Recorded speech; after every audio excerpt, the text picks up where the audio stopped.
This is Ishinru for Life, and today I'd like to take a look at Sunsu Kata. Sunsu is the last of the 8 empty hand kata in the Ishinru system. It is uniquely Ishinru, having been created by Ishinru founder Soke Tatsuo Shimabuku.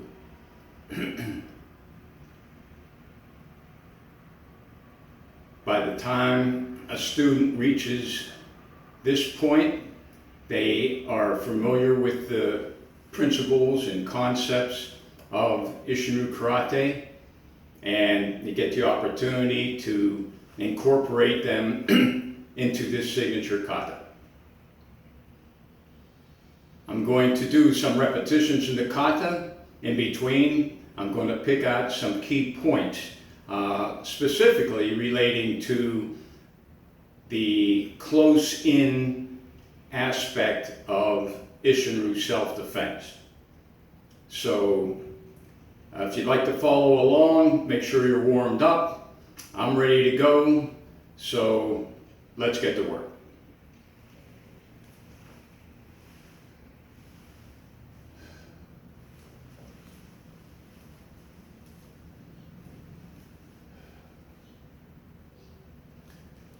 Sunsu.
The Sunsu Embassy is on a north-south and east-west design. This helps facilitate precision and change of direction in the kata. Now, if you see my previous videos, I've explained the mechanical sequence of movement, energizing the feet, activating the pelvis, coordinating the breath. Establish a set position so that I can establish a flow of power into my technique. So this is evident right in the beginning movements of Sunsu Kata. My feet are energized, my pelvis is lifted, and I coordinate my breath with the technique. This exists throughout the kata. This pelvis lift is subtle, difficult to detect. However, when I change direction, when I turn, you will get to see that I can swing my torso as I lift my pelvis and enable to direct my flow of power from my tanden to my opponent. Let's do another rep.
Now there are several stances used in Sunsu Kata. The Seison stance is most common. And generally, Seison stance faces our opponent head on. We also use a Seiyuchin stance, a T stance, and a crane stance. These are usually used for their defensive purpose and also in transition. As I move through the kata, I go from stance to stance to stance. Seison to Seiyuchin, T stance to crane stance, back to Seison or Seiyuchin. These are specific. Okay? I go from set position to set position to set position. I don't stutter my feet. I don't reposition my feet. I don't hesitate in where I'm going to place my feet. I try to establish an efficient movement with nothing wasted, nothing added. This enables efficiency. Okay? And it also enables me to relax between the set positions. This relaxation helps me become more fluid. The relaxation enables me to become faster. I also use my weight. I weigh 165 pounds. When I change positions, I'm throwing my weight into that position. I'm using gravity to help me set in, sink in, add to my flow. So all these elements from the sequence of mechanical movement, stance to stance to stance, weight and gravity, all contribute to my flow of power. Let's try another repetition.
Now I've established what I'm doing with my body, having my posture, my center, my stability, my set position, my movement. Now I can add what I'm going to do with my hands on top of all those elements. And one of the signature techniques of Isshin Karate is the so-called snap punch. And this may be ill-defined or not completely defined. The snap punch basically indicates that you spend the least amount of time on the target. All of our techniques can be considered snap techniques. Well, most of them anyway. When I do a snap punch from this guard position, okay, I'm set, I'm ready, and I go back to guard. Okay? And back to guard. I can actually do a snap punch from any position. I can do it right from here. I can do it from here, retracting all the way. It's all the same. Makes no difference where I start or where I end. The difference is how much time I spend on the target. But it's still a complete, concentrated, focused, penetrated strike, not a surface strike. Let's do another repetition, and then we're going to get into some of the grabbing techniques of Sunsu Kata.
Now, the techniques of Sun Tzu, of Ishinryu karate in general, are executed close to the opponent. And in Sun Tzu, this can be illustrated when I'm grabbed by my lapel. I in turn grab to execute a wrist break. So I'm close enough for him to grab, I'm close enough to grab him. I execute a quick break, shifting my weight, and then executing a knee kick. Any manipulation, break, escape that we do to a hands-on opponent is done with the same speed, force, and focus of a punch or a kick.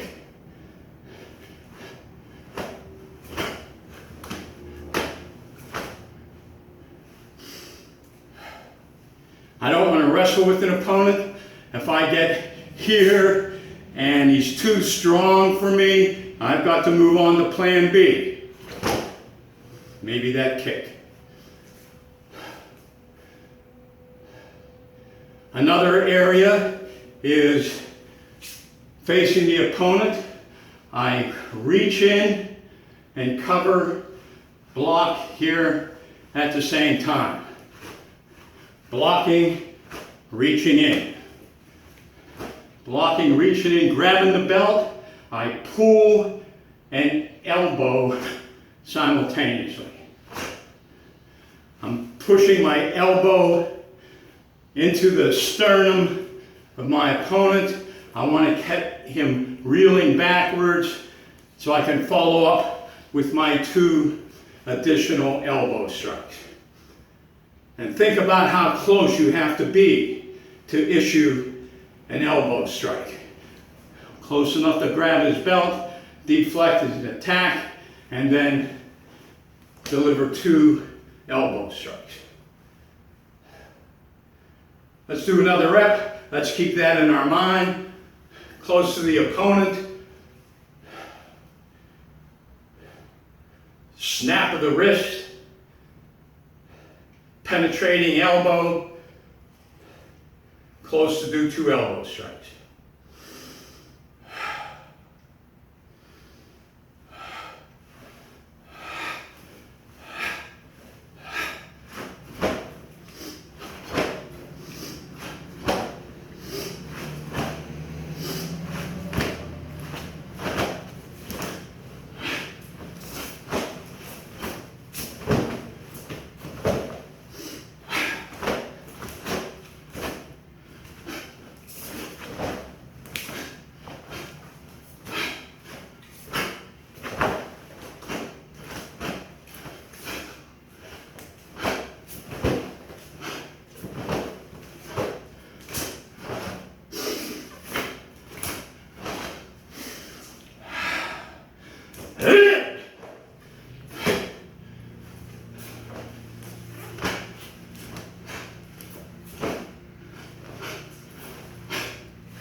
Another combination where I'm close enough to grab is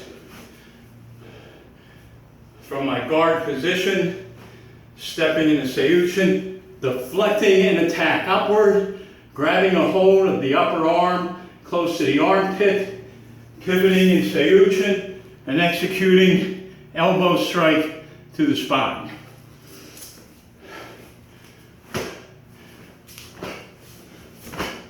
Here I'm close enough, I'm back to back with the opponent. Now that he's weakened and hurt, I can move in and grab to execute my dumping move. Close.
After I execute my dump move, block with the elbow, back fist, now I come in close enough to grab the arms of my opponent, sinking down into Uedachi, using gravity, stability. This is a 90-10 stance. Knees are close together. So this technique was explained to me as a navel tear, a toe kick. Raising my knee up, plunging my toe into the navel, my opponent, pressing down and in.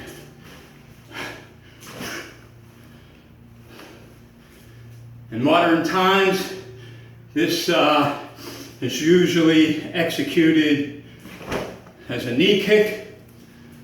I do the knee kick more often than I do the toe kick, but I know the toe kick, I know the navel tear, I know how to use it. If the situation arises, I can execute it. This is an important part of our Isshin-ryu history and our tradition. It's important to include it in our practice. So once I execute that, I'm ready for another reach in and grab. Pull and palm heel strike.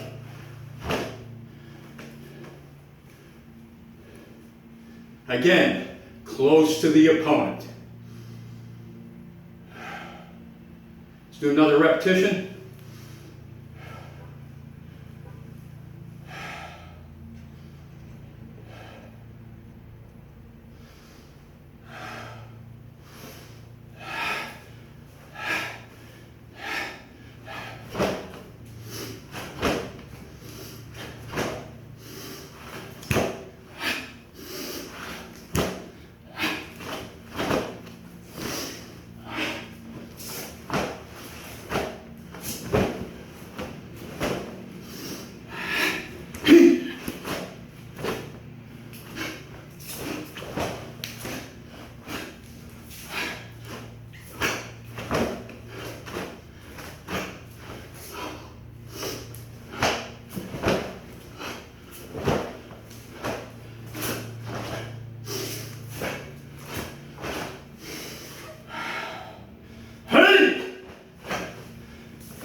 When I execute solo kata,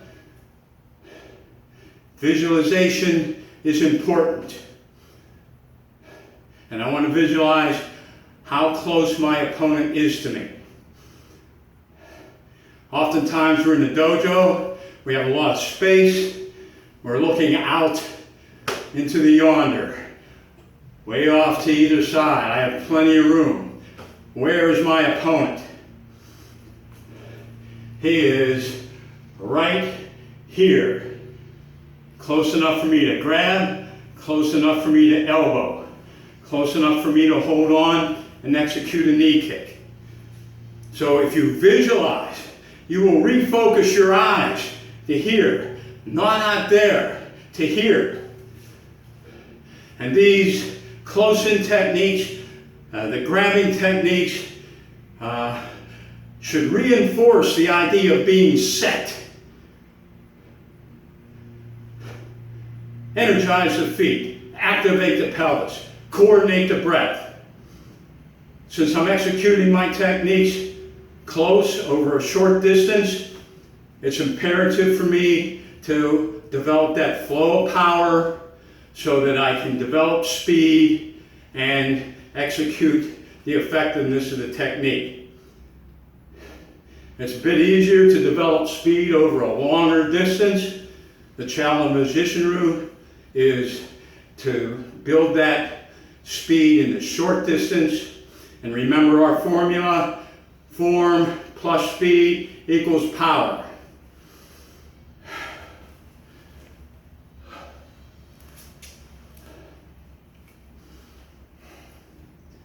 You have to do the mindful repetitions. Mindful repetitions. Let's do one more. Being mindful of the things that we talked about.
Okay, got some repetitions in, mindful repetitions, covered the core and covered some of the unique aspects of Sunsu Kata. And there are many others to discuss. Could spend a whole day at this. But continue to practice, work, enjoy the movement. Enjoy the dynamics. Enjoy your practice of Isshin-ryu Karate. Isshin-ryu for life. Thank you.